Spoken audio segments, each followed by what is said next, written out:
Good evening. Good evening. So right now I am in Panama. I've just had a series of really great meetings.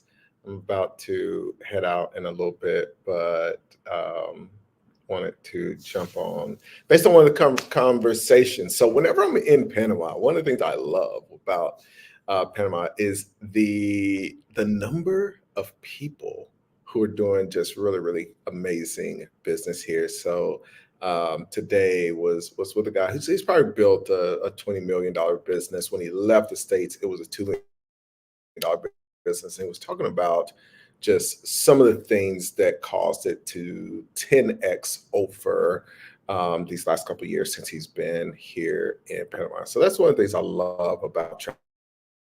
Now, obviously, there are some amazing people that are doing incredible things in the US. I wonder, before I start getting into today, I'm getting a notification that okay, we weren't able to connect on here. Can you all hear me okay?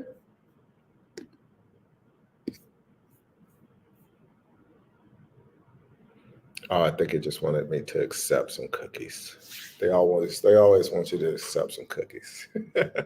So yeah, one of the things that he brought up, and I was gonna say the name, and I could have put the name in the title, but everybody's gonna know who I'm talking about. But the main reason that I wouldn't put the name in the title is I would get more views and that kind of thing. I'm not really looking for views. And you'll understand why here in a sec. But he was asking me about what's become, he's like, man, you've been doing this stuff for 20 years. You've been doing this for 20 years. How do you feel about somebody coming in these last couple of years, becoming this massive influencer in the space? And coming in, she's hot, she's a white girl. I had to correct him. She's not a white girl, but looks like a white girl, you know, and she just taking over the space. And I'm like, he's like, how do you feel about that? And I'm like, I love it. It's great. He's like, well, why would you love that? And I figured I would do for the first time. I've never talked about this, and it's been and one of the reasons that I wouldn't put the name in here because I don't want it to stop. I would not want the easy money to stop.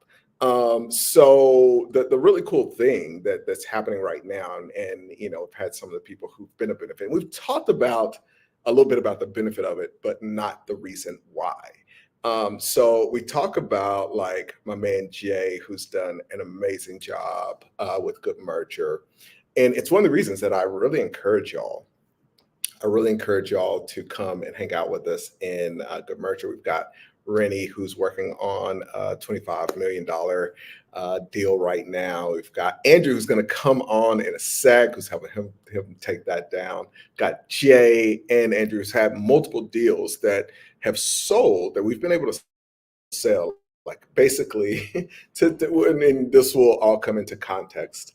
But basically, we've had businesses, and I know other people that are in the space that have businesses that they're exiting and they're brokering, and we work closely with some other people that are brokers, and um, you're able to sell things at an outrageous amount when you know how to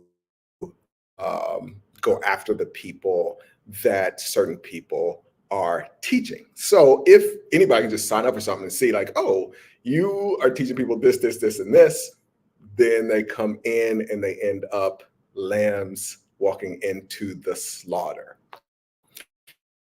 So what is cool though, and it's kind of just this very interesting thing is that so I mentioned before we've had just multiple deals that we've talked about before where we're selling businesses at 30, 40, 50, 70% more than the asking price, right? Like, and y'all have heard us, I said it, like we come up with, okay, here's the maximum of what we would want. And it's kind of funny. I love seeing y'all's comments. Here is the maximum of what we would want. And I'm not going to post the comments that have the name. So we're on Facebook, LinkedIn, and Twitter. All right. So yeah, I'm not going to post the comments with the name, whatever. But people that come back, they'll see the recording. So, and I'm not sure how this works actually with like comments that are coming from different platforms, if the other people could see it. But anyways, when we have a max price, like we're going to try to get the most we can. But if you're not able to go, not able to get the maximum price, it's like, okay, great. Like, we'll take 90% of this. It's only since this new influencer that's in this place has come in that prices prices are more than you want. They're paying more than you want. They really don't understand due diligence. They don't obviously understand valuation, and it has created just this very beautiful space where if and this is why today, like, when we only practice, there's nobody should be buying anything that's on the market. You're the dumbest buyer. Like we're going to talk levels of dumb when it comes to deal makers. You're the dumbest level if you're buying something that's on the market, because there's a bunch of dumb people that are uh, up against you, and they're bidding the price, and they're just doing dumb things when it comes to deal making. And so, if you're on the other side of that, if you know how to get deal flow, you know how to bring deals to the market, you understand what the dumb buyers that think they're smart. Now, they don't know that they're dumb because they've taken a course, right? So they've taken this course. So now they're ready. They're ready to go. I know what I want. I watch some videos. And the honest truth is that there's just no way that you can there's no way that you're going to be able to get 20 years of experience or any of that stuff. And it's not even to say that the teacher's dumb. I'm not saying that the teacher's dumb, but you have to have hands on. And it's one of the reasons, when I talk about not even wanting to get the max values on this. So I'm not going to get the max views of this and max value out of talking about this that somebody who's like an influencer would. Because with our model, a big part of what we're trying to do is to find a select few group of people. We're probably more like the CIA, and this is one of the ways that I explained it to my buddy who has the $20 million business. We're more like the CIA. I've got a few people. I've got a few operatives out there. I think Andrew's gonna. Are you able to? Is your video working, Andrew? I don't know if you're on here or not. There we go. There we go. Okay, cool. I'm gonna bring you on this side. So we got a few. We got a few operatives. We have our clients out there, and we just want to be hands on and being able to take a few people and take advantage of this market, because the real millions, I think, are being made off of those people. So we don't need to, it's not a goal of like, hey, let's be the most famous. Like, let's just do the very best deals. So I'm gonna do a couple of these, bring Andrew on. I'm in Panama. He's chilling in Bogota. What's up, homie? You should be able to unmute. Yeah. You can Yep. unmute. What's up, big guy? Excellent. Not too much, man. Doing excellent. Awesome, man. You enjoying Bogota? Are you going to make it down to Medellin at all? I'm thinking about it. I'm talking to a few people out there, but I've just been really focused and working on my Spanish, so getting a lot better. Since the last time in Medellin, when I saw you speaking Spanish, I was like, okay, I definitely gotta work on mine now. Exactly, man. Exactly. It was work. It was work, but it It's was not easy. well worth it. And I was spending some time in Brazil, thinking, okay, I'm going to spend a little bit of time like learning Portuguese, but it's too much work for the return. Like I think for Spanish, like the return ROI on learning Spanish is super high because there's just endless number of countries. You got Panama, Costa Rica, Argentina, just endless. Ecuador, Yep. Chile, Spain, obviously. Spain. Just it goes on and on forever. And for Portuguese, it was like, all right, Brazil is in fact a really huge country. It's as big as the U.S. And I really love Lisbon, but learning Portuguese was just not worth the headache. But Spanish is, so I'm excited. We got you, who is now a nomad. Everybody talks about the digital nomads. You're a deal maker nomad, and Jay now Absolutely. is a nomad, which is cool. All right, let's look Absolutely. at some comments and we'll chat a bit before we head out for ours. I know you got some plans tonight. I got some plans tonight, so we'll see how long we go here. Charles says yes. I don't know what point I was at when he said that, but appreciate that. Brian, what's up, Brian? How's it going, man? Yep, we got a bunch of dumb deal makers out there, man.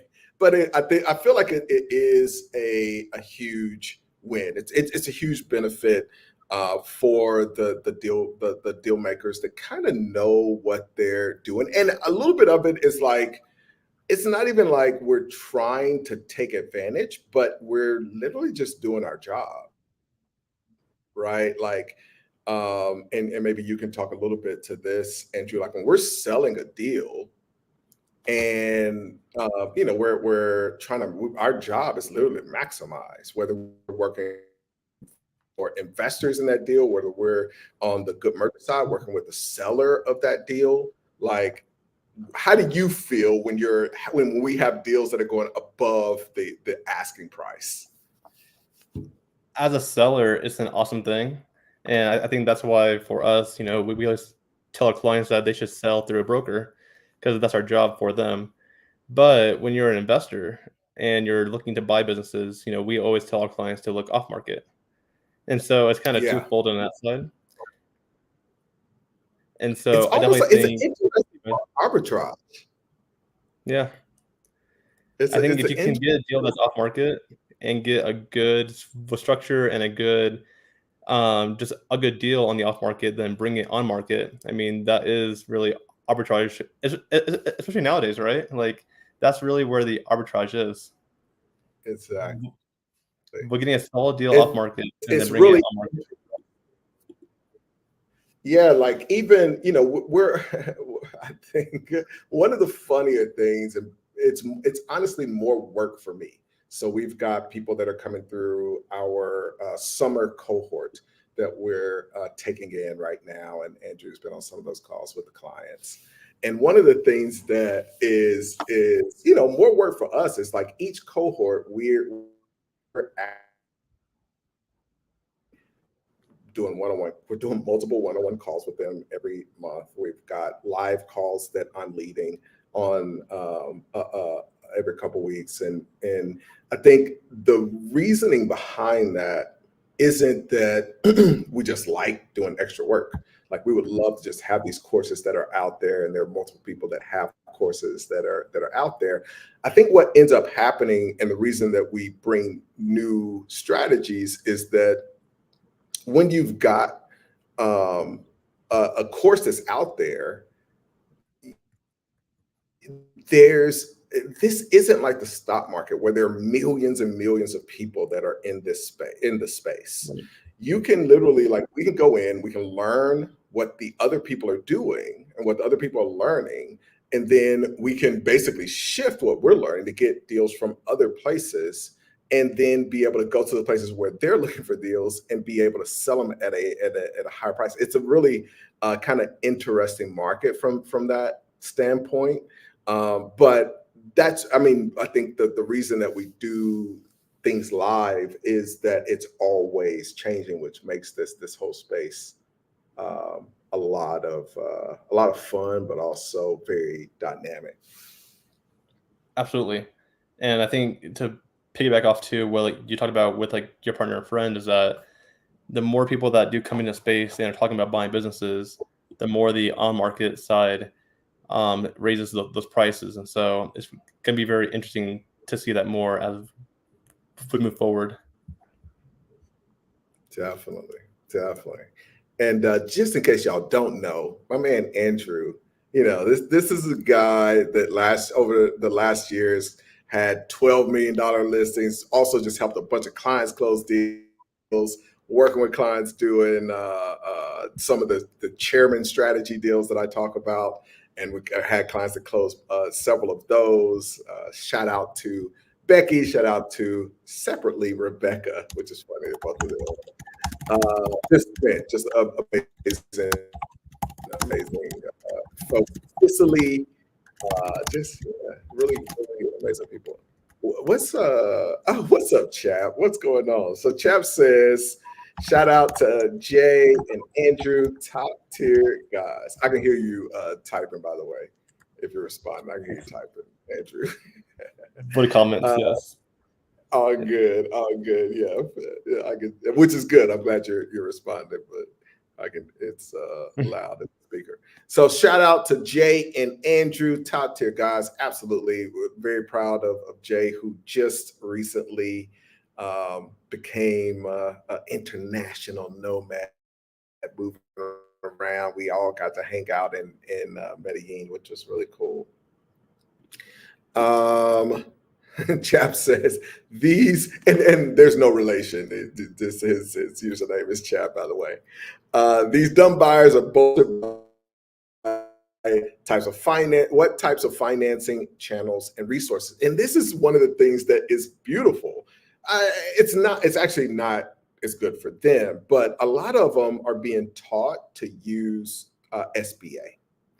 And we have some very specific, Andrew and I were just on a call with somebody where they were looking at an SBA deal, and I was basically telling them, hey, based on this and this, like I would use SBA, I would use these other things, or just go to another deal. And there's SBA is really, really risky. And I mean, I can't tell you the number of people that have come to me after closing an SBA deal. And they were told by another guru to close that deal with SBA, and SBA puts a lien against their home, puts a lien against all their vehicles, puts a lien against all of their cash. When I say cash, like any money, anywhere, any account, all of their equities, stock, etc. And then they get to the end of it and they're like, okay, like this thing went wrong because that guru that's like teaching them isn't like in the deal with them. And it's a nightmare. And so, it really kind of does suck, right? Like, because we're in a position where if we're working with one of our clients, like, and they're exiting a deal, our job is to get it 70% above asking, and SBA is going to give them that money. And the thing that people don't understand about SBA is it's the reason they're willing to give you that money isn't that the business is a great business. It's that they can come after everything, come after all your future earnings. Think of it like a student loan, after anything. It's a student loan with about 10x aggressiveness around coming after you. And so that's why that's a lot of what they're really looking at. Anything you would add to that? Yeah. And I think from a buying standpoint, like one of my clients right now is looking at buying a business in the Midwest. And one of the options on the table is to go through SBA. And of course, it's never ideal, but if it is a good deal and the cash flow is strong and you can have a purchasable future, especially when you can buy it at a good multiple, I think that's the only really time to be looking at SBA. And that's probably the most advice that we give our clients too, is that if it's a strong business with good cash flow and we can predict it in the future, and there's a clear way of growing it, that's probably the best opportunity to use SBA on it. But outside of that, it's really risky for deals probably under 500K, especially. For real. You should never, which, we're not gonna, we don't need to get into all that, but they're like, at the end of the day, there's a bunch of people that are doing, and it's, there's a dollar point, but that it's so nuanced. That's the only reason I stopped you from saying under. There's really no circumstance there are some, but there's a lot of circumstances where it doesn't make sense under 500,000. It's also just very dangerous at 2 million for the wrong deal. And so I don't want to be guilty of what these other gurus are doing. What like even the advice that you're pointing to, like we went through all the details with that client on the deal. And it's like, okay, that was one of a bunch of reasons where it's like, okay, here's why we wouldn't do it this way, da da da, and here are the things that we would do. And the sucky thing and the tough thing is that it's just all nuanced. It's all this kind of nuanced thing where you want to be able to walk through with the person, and anybody who's given like blanket advice is the problem, right? Like the problem is, oh, here's the rule and da da da da, and they're telling you that there are these rules, and if you have the CIA of deal making that's like just going in and you can just look at their rules and like, oh, okay, great. Like, well, we can find these buyers and we can sell at this amount, and we then it becomes to a great detriment to those business buyers. Again, this isn't to say that we want to take advantage of people. We're not trying to take advantage of people. Our goal is to create win-win situations. But what's happening in the market right now is that there are a bunch of people that are promoting this as this mass easy thing. And it can be easy if you have the right the right advisors around you. But the truth is that if you don't, you're gonna, like, we're just selling to everybody, and we're trying to maximize what we're selling at. So Chap says, so if you're strong in off-market acquisitions and are delivering low X deals to these buyers, then that means money. Absolutely, and that's a part of it. I think part of it is getting the deals off market, because obviously the last thing that you want to do is compete with those guys. Like, you should not be competing with people that are dumb buyers, because they're going to drive up the market. If you've got, if you went to an auction and you've done a bunch of research on whatever's this piece of art that's been auctioned off, and all right, based on this, and this is the artist, this is what it typically goes for, da da da. If you've done all that research and you go in and there are people that are like, oh yeah, I haven't done any research, I don't know anything, but I got this bank that's going to give me a loan and they're going to give me millions of dollars, and I'm just willing to max that out, then you just got to leave that auction. You shouldn't be in that auction. So yeah, he says here, acquiring low multiple deals and delivering a high multiple to these dumb buyers. That's what's happening right now. Unfortunately, I don't want it to happen, but I feel like, and what's interesting to me, I think there's a lot more money and a lot easier money in just kind of being on that side, the CIA of doing deals, as opposed to maximizing your audience and trying to sell this cookie cutter thing in a space that isn't cookie cutter. And I mentioned earlier trading, but even when it comes to trading, that's not like the people that are selling those courses, like those people end up walking into the slaughter.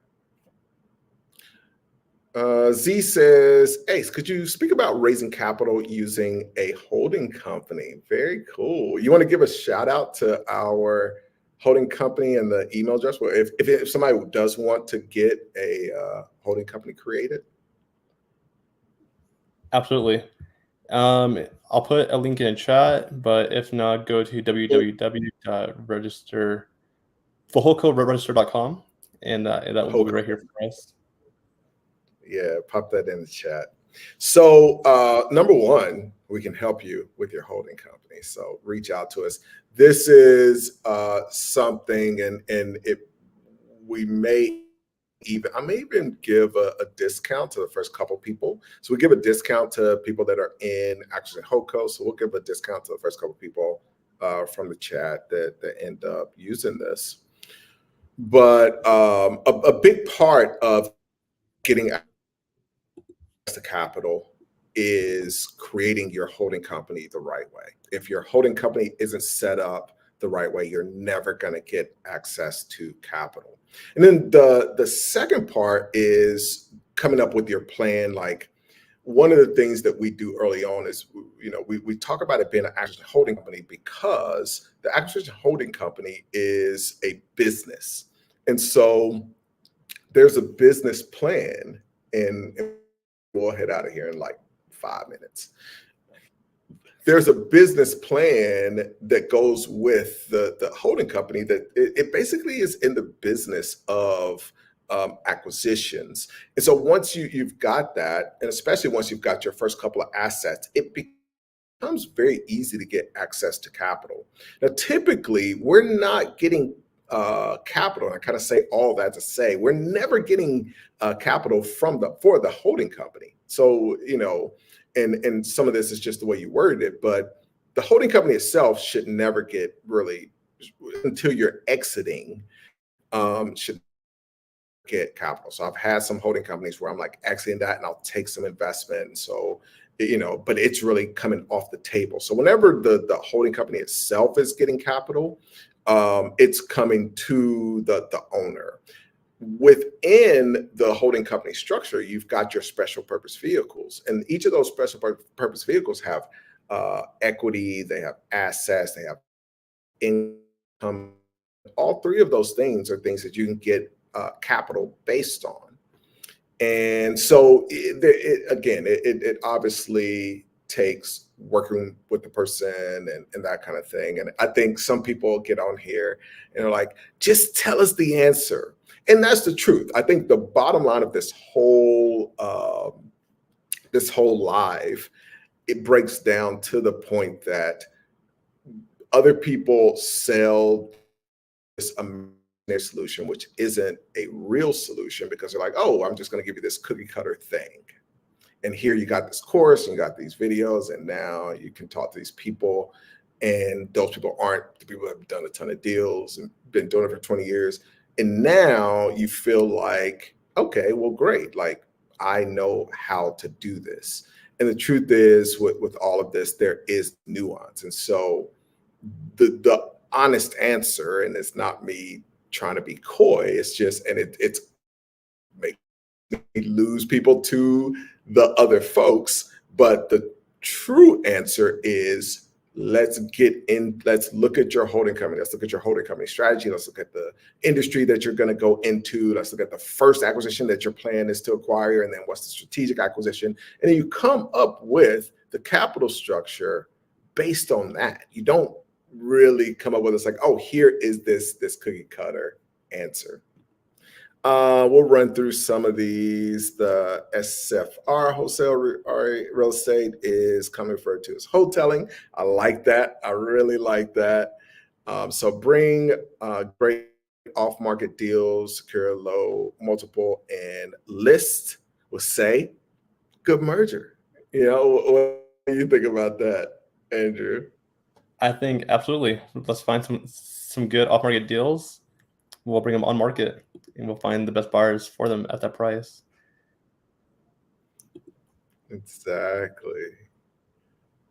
Joshua says, how to find a good broker. Some are very limited to the US, and most deals are in different jurisdictions. So, yeah, I mean, I think one of the things that I love about kind of our plan is that in most countries, there just aren't brokers. Like, there literally, it just doesn't exist.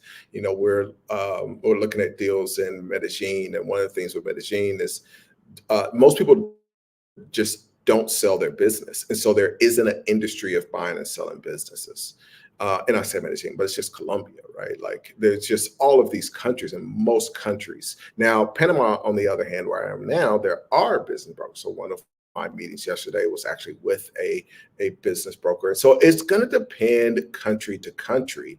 But a lot of what we're doing, like where I love for us to go, is where people just don't sell their business. They are, the regular people. They're going to save up for retirement. They close their business, and selling small businesses just isn't a thing. Anything you would add on that, Andrew? The only thing I would say is if you're doing deals outside the country, I think the best thing and the best firms that do have buyers for those are ones where they don't rely on just public listings to get buyers, but they have a really good network and a database of their own private investors as well. So I think that's a good thing that Ace and just our team have been very intentional about, is having our own investors that we train, that we're in touch with, that we have built relationships with. And so that's the separator, I think, from firms that reach a certain level versus those that only rely on local advertising. Yeah, 100% agree. Victor, what's up, homie? Good to see you here this evening.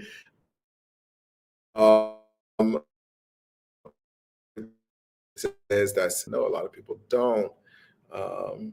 And Mr. Rodriguez says, what makes the whole code the best option when deal making? Again, it may not be the best option. And this is again one of those things, like I've gone through there's sometimes where having a fund is literally the best structure. There's some points when just, hey, I'm going to have this company. We're doing some deals right now, very specific. Actually, one of the reasons we jumped on this live was Andrew and I were we're having a conversation on a deal that we're in the middle of right now. And that one wouldn't make sense for a whole co. It's kind of a quick flip kind of thing.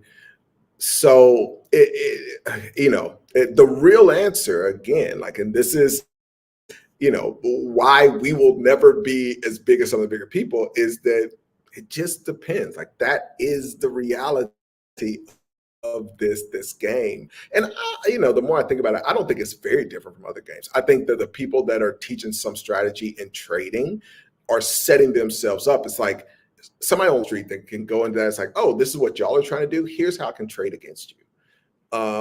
And so none of this stuff. And if there was, like, if you look at trading as an example, if there was a way to say that, hey, if this, you do that and do this, you're always going to make money, then everybody will make money. But we know that 90% of traders lose money.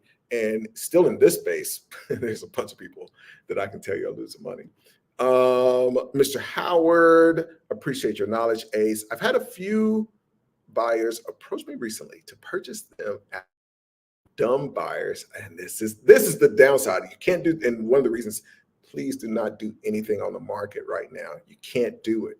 The dumb buyers that are listening to these acquisition influencers are rampant.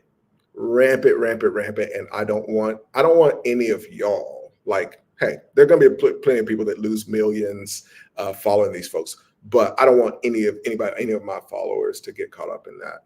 So just please be careful on the market. So he says, approached me recently about after dumb buyers promised them a higher price and a quick closing, and could not close. Keep up the great work. I certainly appreciate that. That is a good point to end at, and I to start our weekend. All right, have a good night, sir. Any closing words? No, well, let's get some deals done. Thank you for having me this evening, and thank you everyone as well for joining us for tonight as well. Awesome. Thanks for popping in. Enjoy your dinner. Talk to you soon. We're back at it on Monday. Have a great night, everybody. Enjoy the rest of your weekend. Yes,